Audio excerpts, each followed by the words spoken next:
We're 7 games in to the Premier League season. We're having a bit of a break this week, obviously, and it's a good opportunity, I think, to see how things are, how it's all going. And so we might as well start with the outright prices, Ed, if you've got them.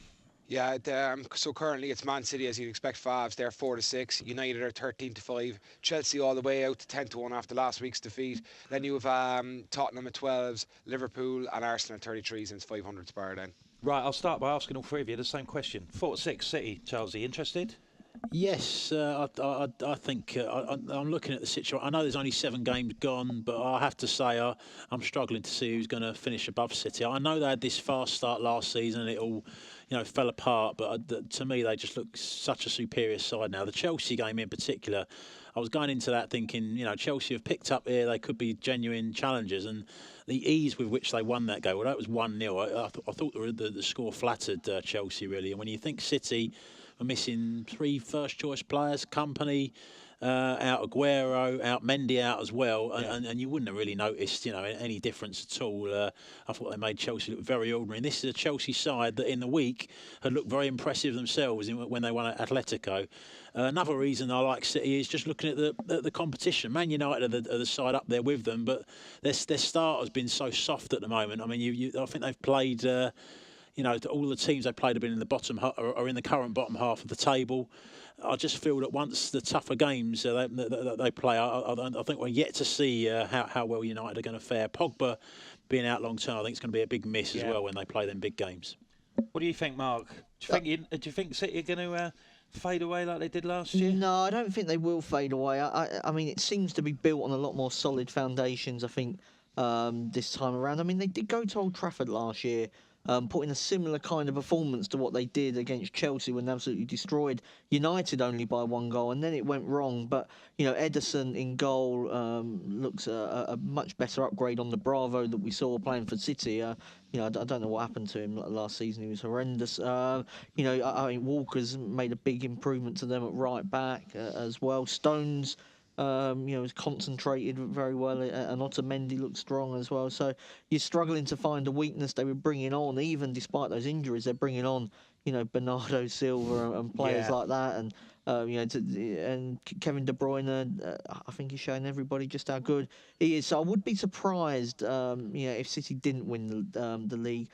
I still wouldn't rule out maybe Chelsea. I mean, the price differential between Chelsea and Manchester United is quite an interesting one for me because Chelsea have had a lot of hard games so far. They've already been, nearly said to Tottenham, that they've been to Wembley. They've faced Tottenham away. They've played Arsenal. They've played City as well. And I do think that that they have done this without Eden Hazard for most of the season. They've had the injuries and suspensions elsewhere. So and we saw after the October international break last time, it's really when they kicked on. Now they've got.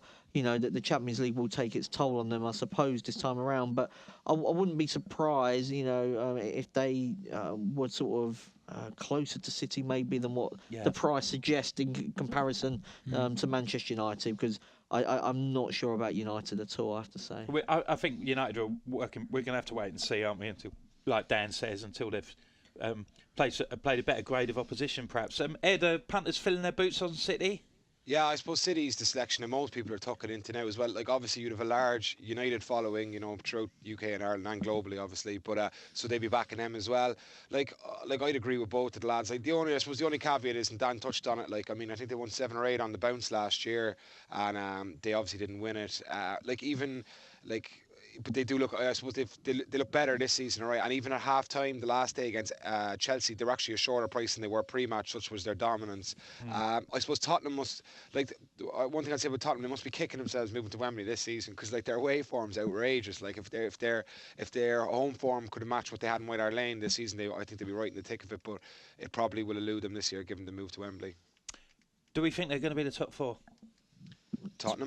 Tottenham, yeah. Do we think that's going to be the top 4, the 2 Manchester teams, Chelsea and Spurs, or are we looking at perhaps at Liverpool training on a bit? Arsenal not playing badly. They've recovered pretty well from that tonking they took at Anfield. Mark, what do you think? That top 4 one's an interesting one. I mean, I was looking at maybe United not to finish in the top four just because of the start they've made. I mean, it could look a silly bet come May, but I mean, all the games they've played, you would have expected them to have won. I know that they tripped up in the smaller games last year, but it doesn't mean that because they've won them, they're going to then pick up the same amount of points in the big games. Maybe that will be their undoing this time around. I mean, I've not. I mean, they score their goals in batches, usually towards the end of games when the opposition have been chasing it. But I mean, I would have expected them to have won every game that they've really played so far. I mean, let's wait and see about them. I mean, I think Spurs will be around the top four. I mean, they're a very balanced team. Liverpool very up and down. I suppose it's about consistency for them. I mean, and like you mentioned with Arsenal, I mean, if you can guarantee Alexis stays for the rest of the season with his mind focused on the job, I mean, then they suddenly do become more interesting. So maybe United not to make the top four, not an anti-United selection, more just a case of I think the others are quite good as well. Yeah. Would you agree with that, Dan? I mean, I know you've been quite keen on the way Arsenal have been playing the last couple of weeks. Yeah, I mean, I would say out of that top four there, United are the vulnerable ones. The four that you mentioned, the Manchester clubs, Chelsea and Spurs. Arsenal have picked up, as you mentioned.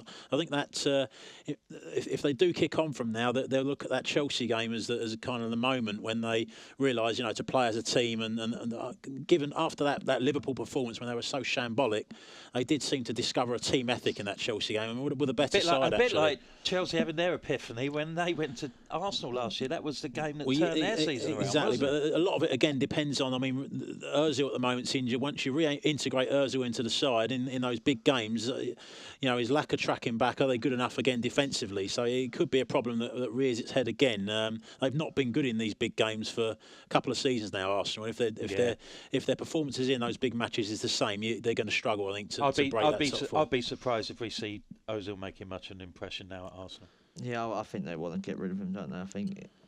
So, what about you, Ed? Do you think Arsenal can push on into that group, or do you think Spurs are a good thing? I'd probably be I don't know, at the prices anyway. I mean, United, City there 1-50, United are 1-14, Chelsea 1-3, Tottenham 4-6, Liverpool 6-5, Arsenal 7-4. That bet on that Mark was talking about United to finish outside the top four is 11-2, by the way, as well. To be honest, I'd probably fancy both Manchester clubs definitely to finish in the top four, as the prices would suggest, and then probably Chelsea as well. But I'd probably I wouldn't be lumping into Tottenham at 4-6, despite their away record it can't keep going the way it's going, and I think their home form's a little bit patchy still at the minute.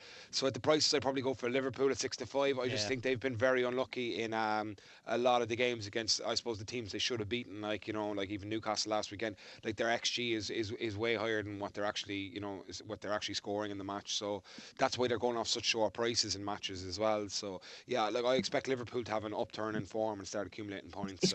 It's quite interesting, isn't it, that United actually tend to drift on match days. I've noticed that. I don't think the market is as sweet on them maybe as say what your Alan Shearers and pundits are on them. I mean, they drifted quite a bit against Stoke, even against Basel as well. There wasn't in the Champions League. I mean, CSKA as well. Yeah, I think there's definitely not a huge amount. I mean, when you see City, going off favourites, well, they were priced up initially favourites at Chelsea. I don't think United would be, to that level or anywhere near it really. I just feel with Liverpool though that they're a team that because of the lack of a quality centre forward, they can often be unlucky and look unlucky on the stats. So you look at all of those other sides in the top six; they've all got a centre forward that you can rely on. Who is Liverpool's centre forward? And I watch them, and it's this thing about dropping points to the lesser teams. It's a common theme. It went on for a whole of last season really, and it's happening again this season. So I just think that lack of a centre forward can really cost them. They haven't had their best team out once this season, have they? Because I mean, Coutinho was out, Mane's been suspended, Lallana's been injured, so. I think United have got Kane. Spurs have got Kane. United have got Lukaku. You're talking about next year. Arsenal got. Calm down. Let's enjoy it while it's lasting, eh? Arsenal got Lacazette. Chelsea got Morata. Liverpool's. To me, it's a glaring weakness compared to the other sides up there. That is a fantastic bit of editing there, Charlesy, because it's brought us on to the Golden Boot, which could be one of the most hotly contested markets among the subsidiary punts to be had this season. One name. Go on. Yeah, I'm going to go for Harry Kane. I think last season he didn't stay fit. Actually, he had 2 spells on the sidelines and still won the Golden Boot. I mean, you look at his, people talking about him in the same breath as Ronaldo and Messi. That's probably going a little bit too far at the moment. But you look at his stats. I mean, he's 35 goals in the last 37 Premier League appearances. Those are pretty impressive stats. I mean, Lukaku this season is 7 in 7. Those are the 2 that are dominating the market at the moment. Morata, I think, would have been up there as well. He's got an injury at the moment. How long he'll be out, who knows at the moment. But he's got hamstring injury, I think. But Lukaku 7 in 7, as we've mentioned earlier, a lot of that's to do with United's comfortable start to the season. When they have tougher games, is he going to be able to keep that scoring ratio going? So I would go for Kane at the moment. Is it a toss for coin, Mark, or is there a bit of value each way down the? Well, I just think with Lukaku, it doesn't appear to be on pens because he missed that one, didn't he? And then Martial took it, and I do wonder when Ibrahimovic is fit again, sort of whether there will be, I'm not saying loads of rotation, but probably more than what's going to happen at White Hart Lane. Because if Kane's fit, he's going to play. So White Hart Lane again, yeah. I mean, Kane will play everywhere. I mean, he hasn't been scoring at Wembley in the Premier League, but he did get a couple against Borussia Dortmund, so I don't think that's a problem. I would say I would much rather be on Kane, and it's probably not worth trying to be too clever. I tried to be clever at the start of the season, but all the big names are already up there, and probably will be until the end of the season. What do you think, Ed? What's your view on this? Yeah, I definitely agree with Harry Kane.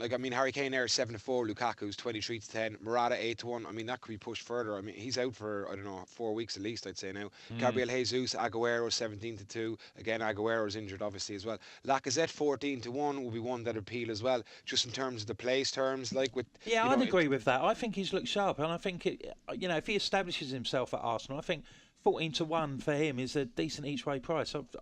I can see him lads injured as well. Yeah, I'd agree with that. But I do think Harry Kane will win it. He looks like what we were saying there about Lukaku seems to score against kind of weaker opposition. Obviously, United haven't played the tougher opposition yet, but Harry Kane scores against everybody. Harry Kane and Lacazette are the value. Lacazette each way, but Harry Kane as well. I just think as well, with Kane, I mean, it's 2 years running now that he's won it. He's knocking on the door in the year before that. I mean, he's there aren't many people that have won it sort of 3 times running. I think it's Henry and is it Shearer? I mean, he's kind of his goal ratio now is sort of can be compared to those guys at the moment. Now they did it for longer, didn't they? But I mean, there doesn't appear to be any sign of him slowing down. And if anything, he seems to be taking on more responsibility and shooting even more than before. So I think it'll be very difficult to stop. Right. If we have a look at perhaps those teams that are not doing so well as the ones we've talked about, just have a quick mention about relegation. Have you got some relegation odds for us, Ed? Yeah, so Crystal Palace are favourite there, 8-15 to go down. Swansea 6-5, Brighton 7-5, Huddersfield 7-5, Bournemouth 6-4, West Brom 7-2, Burnley 9-2, West Ham 6-1, Watford 10-1, and 11's Barden. 10-1 Watford, Chelsea. So there's still plenty of. Obviously, it's early doors. There's plenty of teams left in the mix. Who's really disappointed you this season, Chelsea? You thought would do better and has struggled so far. I thought Palace would do better. I mean, there's been reasons, isn't there? There's Zaha being injured, Benteke now being injured.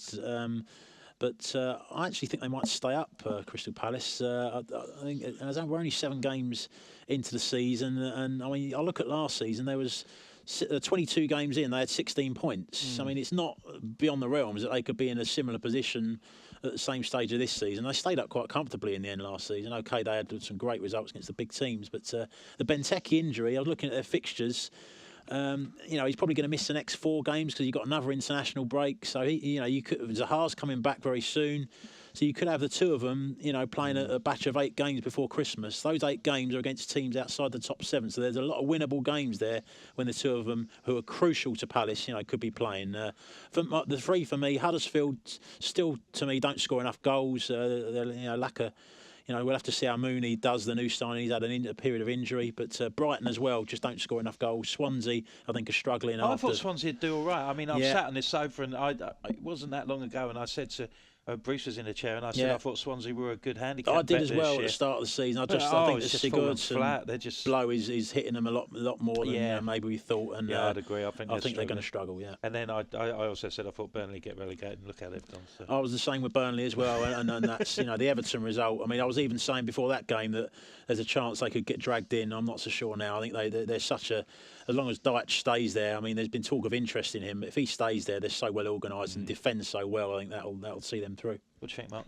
I'm struggling to see where Swansea go really, and they would be the one. I mean, even the results that they've had, like the positive ones, like the draw at Southampton, the draw at Tottenham. I mean, they weren't in those games at all, really. I mean, you play them again, and they'd probably lose them given the chances that were created against them.